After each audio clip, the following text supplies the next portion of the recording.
ଆପଣ plus two ପରୀକ୍ଷା ଫଳକୁ ଅନେଇ ବସିଛନ୍ତି କି?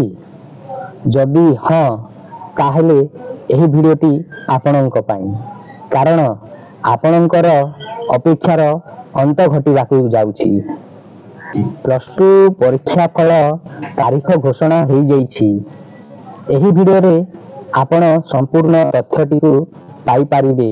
କେଉଁ ତାରିଖରେ ରେଜଲ୍ଟ ବାହାରିବ ଏବଂ କେଉଁ ୱେବସାଇଟରୁ ଆପଣମାନେ ସେହି ରେଜଲ୍ଟଟିକୁ ପାଇପାରିବେ, ଏ ସମସ୍ତ ତଥ୍ୟ ପାଇବା ପାଇଁ ଏହି ଭିଡ଼ିଓଟିକୁ ଶେଷ ପର୍ଯ୍ୟନ୍ତ ଦେଖିନେବେ।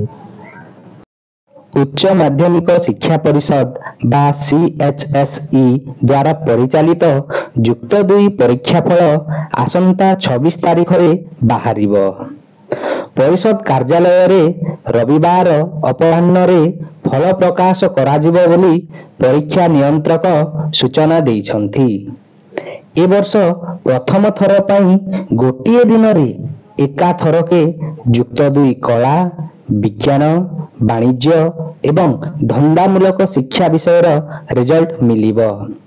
ଛାତ୍ରଛାତ୍ରୀମାନେ www.odisharesults.nic.in ୱେବସାଇଟରେ ନିଜ ଫଳ ଦେଖିପାରିବେ।